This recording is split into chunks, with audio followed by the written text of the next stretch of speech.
महर्षि ऋभु। महर्षि ऋभु ब्रह्मा के मानस पुत्रों में से एक हैं। ये स्वभाव से ही ब्रह्म तत्वज्ञ तथा निर्वृत्ति परायण भक्त हैं। तथापि सद्गुरु मर्यादा की रक्षा के लिए इन्होंने श्रद्धा भक्ति युक्त होकर अपने बड़े भाई सनत सुजात की शरण ली थी। उनसे संप्रदायगत मंत्र योग और ज्ञान प्राप्त करके ये सर्वदा सहज स्थिति में ही रहने लगे। मल विक्षेप तथा आवरण से रहित होकर ये जहाँ कहीं भी पड़े रहते। शरीर के अतिरिक्त इनकी कोई कुटी नहीं थी। यों ही विचरते हुए महर्षि ऋभु एक दिन पुलत्स्य ऋषि के आश्रम के समीप जा पहुँचे। वहाँ पुलत्स्य का पुत्र निदाघ वेदाध्ययन कर रहा था। निदाघ ने आगे आकर नमस्कार किया। उसके अधिकार को देखकर महर्षि ऋभु को बड़ी दया आई। उन्होंने कहा, इस जीवन का वास्तविक लाभ आत्मज्ञान प्राप्त करना है। यदि वेदों को संपूर्णतः रट जाए और वस्तु तत्व का ज्ञान ना हो तो वह किस काम का है। निदाघ, तुम आत्मज्ञान का संपादन करो। महर्षि ऋभु की बात सुनकर उसकी जिज्ञासा जग गई। उसने इन्हीं की शरण ली। अपने पिता का आश्रम छोड़कर वह इनके साथ भ्रमण करने लगा। उसकी सेवा में तन्मयता और त्याग देखकर महर्षि ने उसे तत्व ज्ञान का उपदेश किया।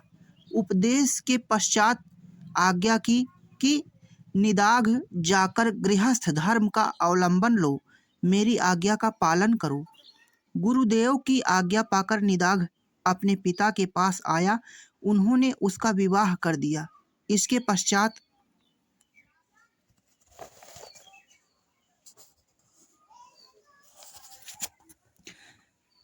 देविका नदी के तट पर वीरनगर के पास एक उपवन में निदाघ ने अपना आश्रम बनाया और वहाँ वह अपनी पत्नी के साथ गृहस्थ का पालन करने लगा। कर्मपरायण हो गया। बहुत दिनों के बाद ऋभु को उसकी याद आई। अपने अंगीकृत जन का कल्याण करने के लिए वे वहाँ पहुँच गए। महापुरुष जिसे एक बार स्वीकार कर लेते हैं उसे फिर कभी नहीं छोड़ते। वे बलिवैश्यदेव के समय निदाघ के द्वार पर उपस्थित हुए। निदाघ ने उन्हें न पहचानने पर भी गृहस्थ धर्मानुसार अतिथि को भगवद रूप समझकर उनकी रुचि के अनुसार भोजन कराया। अंत में उसने प्रश्न किया कि महाराज, भोजन से तृप्त हो गए क्या? आप कहाँ रहते हैं, कहाँ से आ रहे हैं और किधर पधारने की इच्छा है? महर्षि ऋभु ने अपने कृपालु स्वभाव के कारण उपदेश करते हुए उत्तर दिया, ब्राह्मण, भूख और प्यास प्राणों को ही लगती है। मैं प्राण नहीं हूँ। जब भूख प्यास मुझे लगती ही नहीं तब तृप्ति अतृप्ति क्या बताऊँ। स्वस्थता और तृप्ति मन के ही धर्म हैं। आत्मा इनसे सर्वथा पृथक है। रहने और आने जाने के संबंध में जो पूछा उसका उत्तर सुनो। आत्मा आकाश की भांति सर्वगत है। उसका आना जाना नहीं बनता।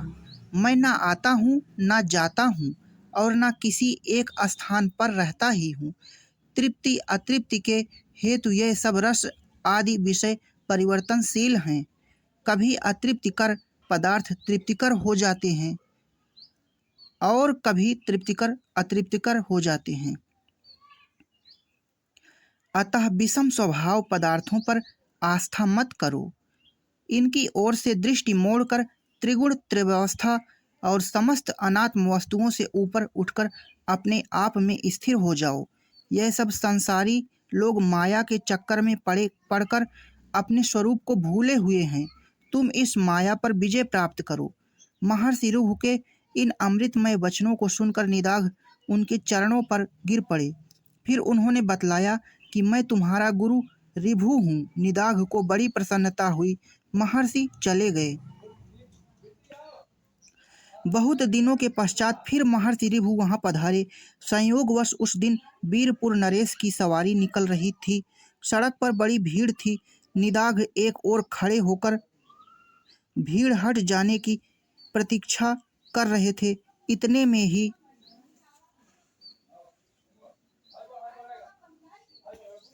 महर्षि इनके पास आकर पूछा, यह भीड़ कैसी है?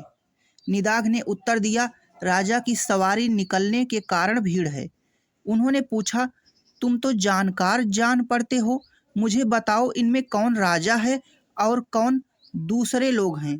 निदाघ ने कहा, जो इस पर्वत के समान ऊंचे हाथी पर सवार हैं वह राजा हैं। इनके अतिरिक्त दूसरे लोग हैं? ऋभु ने पूछा, महाराज मुझे हाथी और राजा का ऐसा लक्षण बताओ कि मैं समझ सकूं कि ऊपर क्या है नीचे क्या है। यह प्रश्न सुनकर निदाघ झपट कर उन पर सवार हो गए और कहा, देखो मैं राजा की भांति ऊपर हूँ, तुम हाथी के समान नीचे हो। अब समझ जाओ राजा और हाथी कौन है। महर्षि ऋभु ने बड़ी शांति से कहा, यदि तुम राजा और मैं हाथी की भांति स्थित हूँ तो बताओ तुम कौन हो और मैं कौन हूँ। यह बात सुनते ही निदाघ उनके चरणों पर गिर पड़े।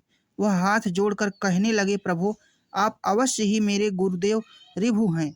आपके समान अद्वैत संस्कार संस्कृत चित्त और किसी का नहीं है। आप अवश्य अवश्य मेरे गुरुदेव हैं।